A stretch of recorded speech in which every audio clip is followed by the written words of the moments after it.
말씀의 제목 같이 한번 읽어보겠습니다. 피난처 시온산. 시온, 영어로 이제 자이온 뭐 이렇게 이야기하는데요. 우리 시온이란 말이 성경에 나오는데 이 시온이 어디냐? 시온은 이제 이스라엘 나라의 수도가 어디죠? 예루살렘. 그래서 다윗이 이제 그 성을 점령해서 이제 예루살렘 성이라고 이제 예루살렘에 있는 다윗성이라고 이제 했는데요. 그 다윗성 이름 전에 뭐라고 불렀냐면 시온성이라고 했어요. 시온성. 그 원래 있던 지명이 시온성. 그래서 이제 그것을 다윗성 이렇게 부르게 되었는데요. 이제 예루살렘 그 수도 지역을 이야기합니다. 그래서 시온 하면은 믿음의 사람, 믿음의 백성들이 모여 있는 곳. 그 이슬람교도 무슬림들은요, 그 이스라엘 유대인들을 뭐라고 얘기하냐면 약간 비아냥거리듯이 시온주의자들이라고 이야기합니다. 시온주의자들. 그러니까 좀 부정적인 개념으로 얘기하는 거죠.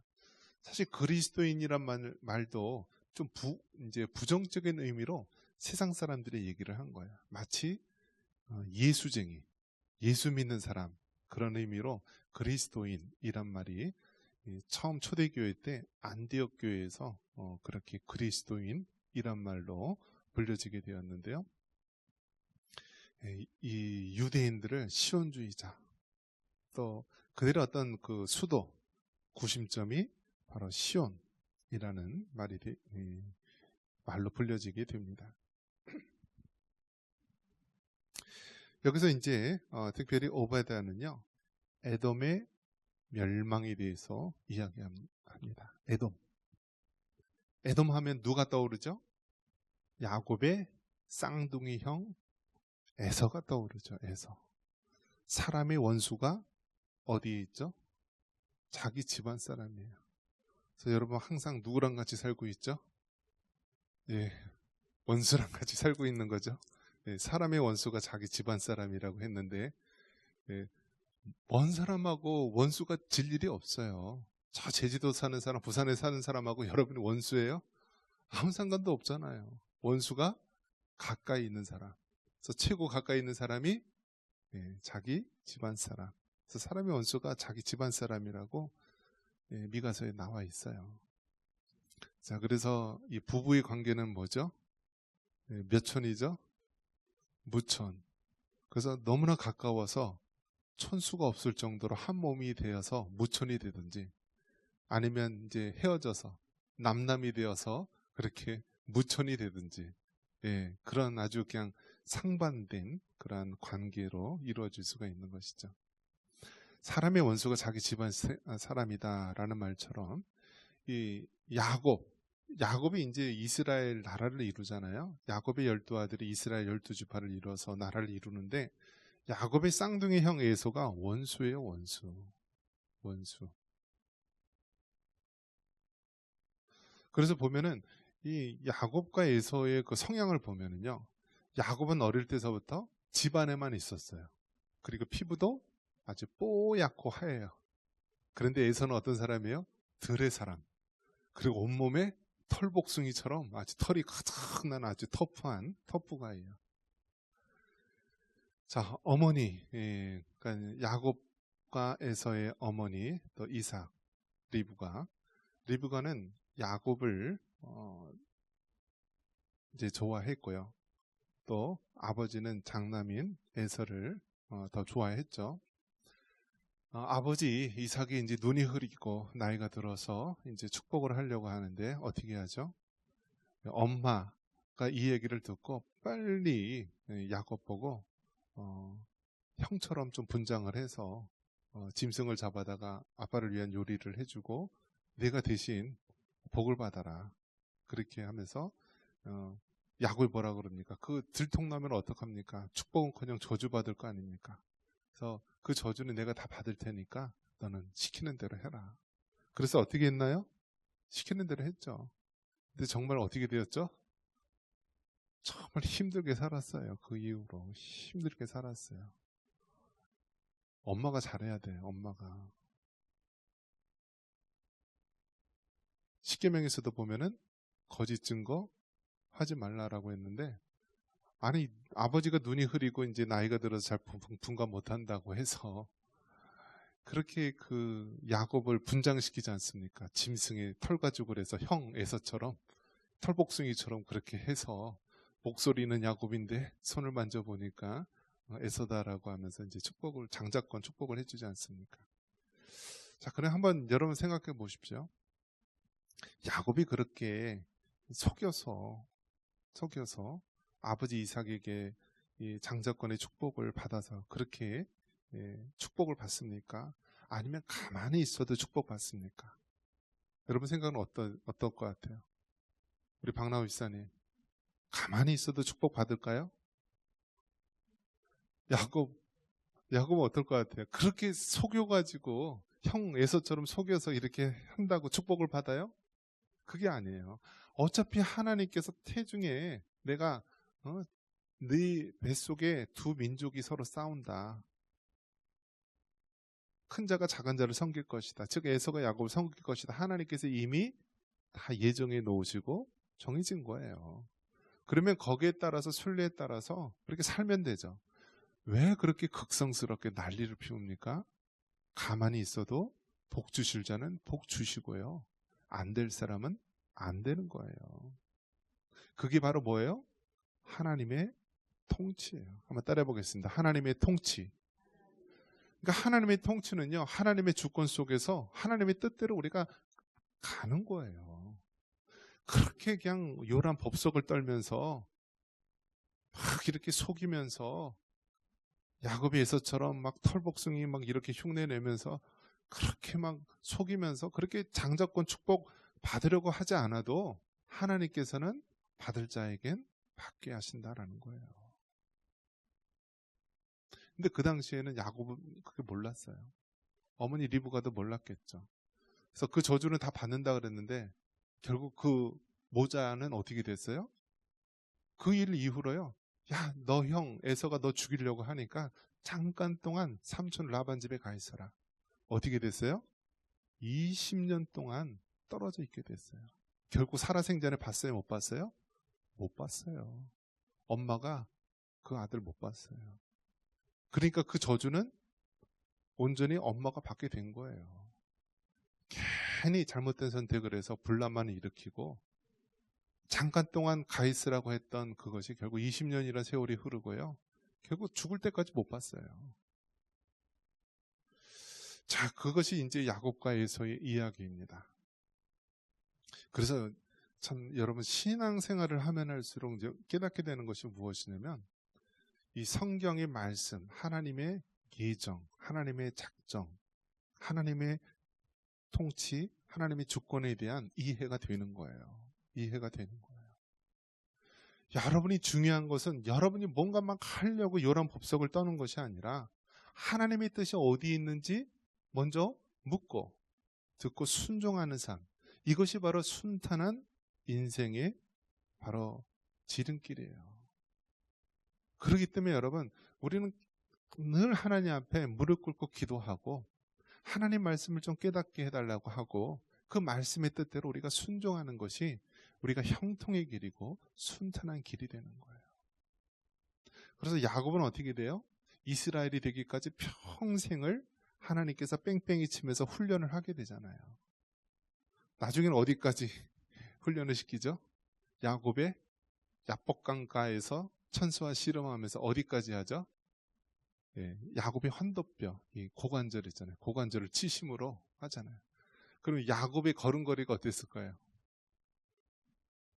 야곱이 쩔뚝 걸어 다녔을 거예요. 평생 동안. 그래서 이스라엘 백성들은 이 환도뼈, 짐승이 환도뼈를 안 먹는데요. 왜냐하면 야곱이 그렇게 환도뼈, 천사가 쳐서 쩔뚝거리고 다녔다 그래서 그 부위를 안 먹는데요.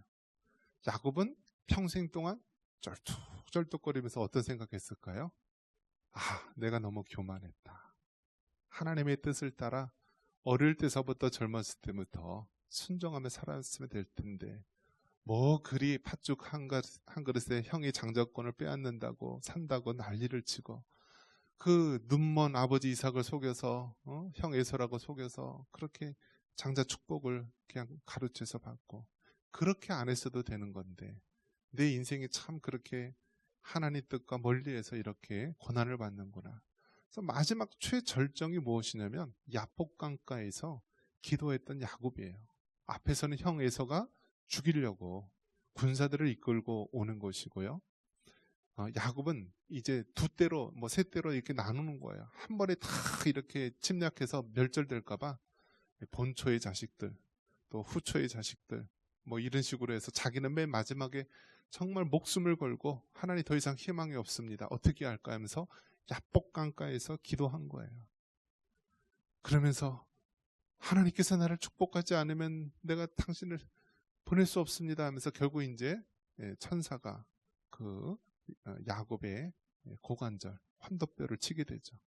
그리고 네가 다시는 야곱이 아니라, 속이는 자가 아니라 이제는 바로 이스라엘이라고 하라.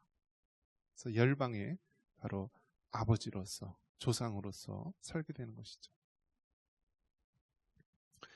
자, 그런데 성경에서 보면 이미 태중에서 두 민족이 있고요. 큰 자가 작은 자를 섬긴다. 에서가 동생 야곱, 쌍둥이 동생 야곱을 섬긴다. 이것이 하나님의 뜻이고 하나님의 통치, 주권 속에 이루어지는 거예요.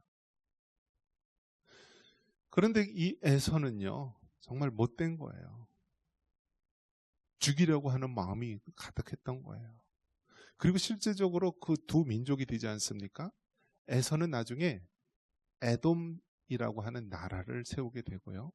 야곱은 이스라엘이라고 하는 12명의 아들이 이스라엘 12지파를 이루는 이스라엘 나라를 이루게 되는데요. 두 족속, 두 나라가 어떻게 되죠? 원수가 되는 거, 원수. 사람의 원수가 어디 있다고요? 자기 집안 사람이다. 그래서 여러분, 우리 원수가 멀리 있는 것이 아니에요. 우리나라의 원수가 여러분, 저 멕시코에 있어요? 저 미국에 있어요? 캐나다에 있어요? 어디에 있죠? 가까이 있어요. 중국에 있고요, 러시아에 있고, 북한에 있고, 늘 접견에 있는 나라들이 원수 역할을 하는 거예요. 원수 역할을. 이스라엘이라고 하는 이 나라, 하나님의 택한 백성, 그 대표적인 이스라엘 나라인데 그 옆에 쌍둥이 형이었던 에서가 에돔이라는 나라를 세우는데, 그렇게 이 이스라엘 나라 동남쪽에 위치해 있는데 그렇게 원수 역할을 하는 거예요. 가시 역할을 하는 거예요. 다른 이방 족속이 막 쳐들어오면은 그 나라하고 같이 연합해가지고 자기 형제 친척벌이죠. 그 이스라엘 나라를 다시 괴롭히고 가시 역할을 하는 거예요. 그것에 대해서 지금 이 오바댜서는 에돔 족속의 멸망에 대해서 이야기하는 것입니다. 여러분, 모든 역사는 하나님의 주권 속에서, 하나님의 통치 속에서 이루어짐을 믿으시기 바랍니다. 세상 모든 것들이요, 자신의 힘으로 뭔가 될 것 같지만 결국은 하나님께서 하시는 거예요. 그래서 하나님의 통치, 하나님의 통치를 우리가 늘 기억하며 살아야 되는 거예요. 자, 우리가 저기 현수막 배너 붙여놨는데 개혁신학이란 저기 나와 있죠? 한번 보십시오, 여러분. 개혁신학이란 존 칼빈 중심의 종교신학의 기초에서 이제 세 가지를 강조합니다. 1. 성경의 최고 권위. 2. 모직 은혜로 받는 구원. 또 세 번째가 이제 지금 말하는 내용이에요.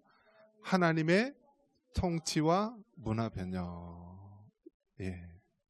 자, 우리가 이제 개혁신학, 개혁신학, 개혁교회, 장로교회 이야기하잖아요. 다 같은 의미예요. 그러니까 이 신학적으로 강조할 때는 개혁신학, 개혁교회라고 이야기하고요.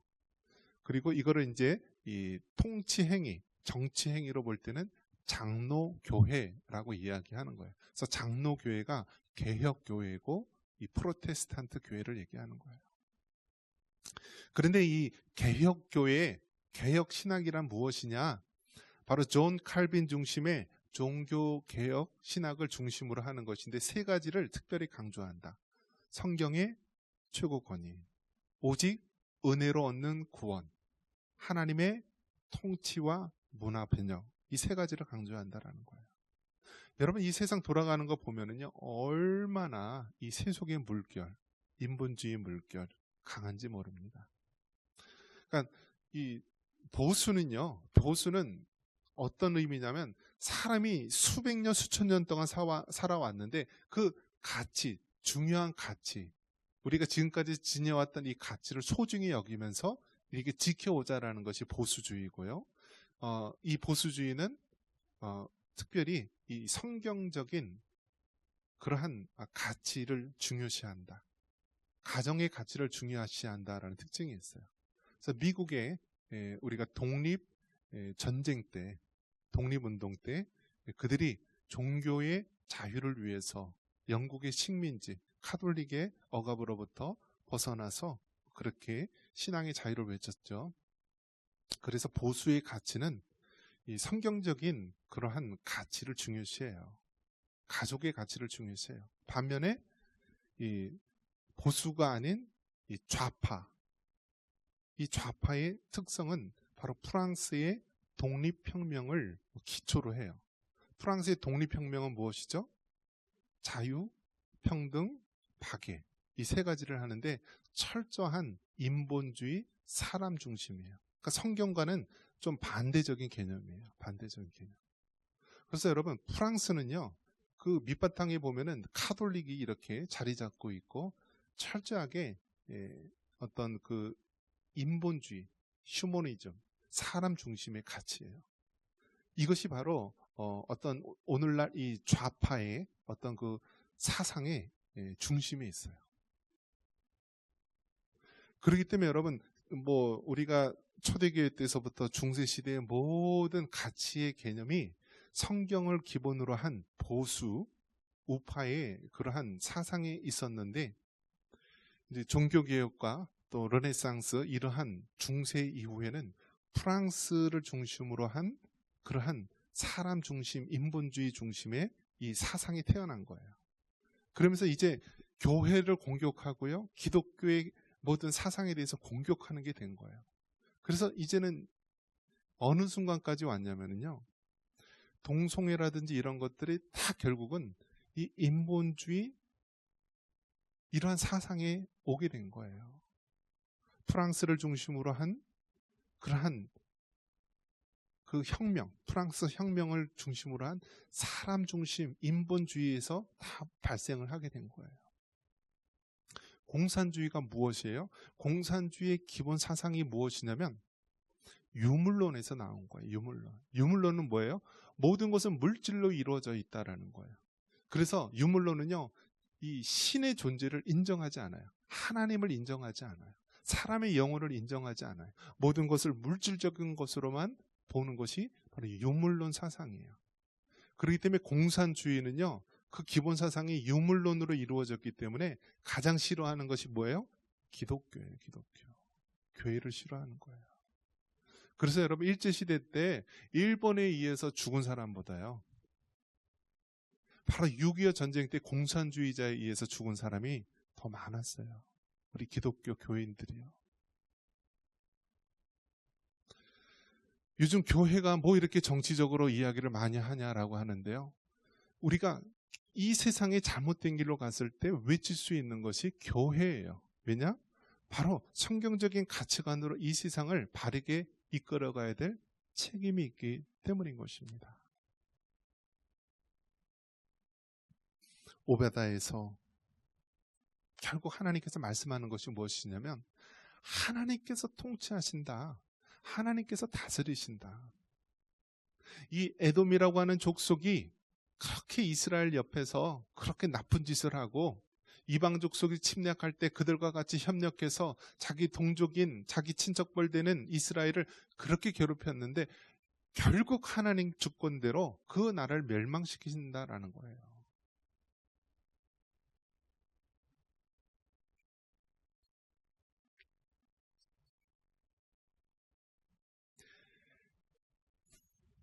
15절에 보니까 여호와께서 만국을 벌할 날이 가까이 왔나니 내가 행한 대로 너도 받을 것인즉 네가 행한 것이 네 머리로 돌아갈 것이라. 그러면서 에돔이 그렇게 악하게 행했던, 형제 야곱에 대해서 악하게 행했던 에돔 나라의 멸망에 대해서 이야기를 합니다. 그래서 마지막에 뭐라고 얘기합니까? 21절 우리 같이 한번 읽어보겠습니다. 21절 구원 받은 자들이 시온산에 올라와서 에서의 산을 심판하리니 나라가 여호와께 속하리라. 아멘. 여러분, 결국은 이 세상, 하나님이 창조한 세상, 아담과 하와의 모든 후손들이 그들의 죄악으로 말미암아 이 땅은 온갖 죄악의 물결에 휩싸이게 됩니다.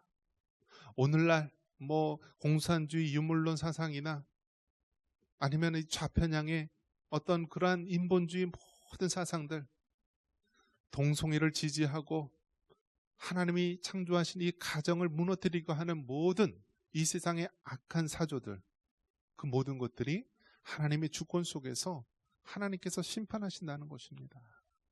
아무리 저들이 강하고 아무리 그들이 다수가 있다 하고 아무리 그들이 이 세상을 점령할 것처럼 여겨지지만 결국 하나님의 주권 속에서 이 세상을 진리로 하나님께서 심판하신다는 것입니다. 구약에서는 하나님께서는 이스라엘이라고 하는 한 족속, 조그만 그 민족을 택하여 사용했다면 초대교회 때는 또 로마를 중심으로 또 소아시아와 또 유럽에 있는 나라들을 중심으로 사용하였다면 이제 마지막 때에는 하나님께서 이 나라 민족을 사용하여 주시는 줄 믿습니다. 그래서 여러분 우리나라가 지금 이 과정을 잘 통과해야 되는 거예요. 2000년의 역사 속에서 여러분 얼마나 주변의 깡패 같은 나라한테 이리 맞고 저리 맞고 한만한 민족 아닙니까? 겨우 이제 70여 년 동안 이 땅에 진정한 평안을 누리면서 산업화와 민주화의 그 고도의 성장을 이루었는데 지금이 딱 그 고비의 순간입니다. 이 순간 우리나라가 잘 돌파하면은 정말 우리나라는 하나님이 보호하사 하나님이 기뻐하는 나라로 될 수 있습니다. 다골 통일한국을 위해서 준비된 나라가 될 수 있고요. 정말 열방에 있는 모든 세계에 있는 나라들이 한국의 귀감을 여기며 저 나라는 정말 산업화와 민주화를 이루은 나라인데 바로 그 근간에는 교회를 중심으로 한 기독교 정신이 있었구나라는 것을 만백성이 알게 될 것입니다.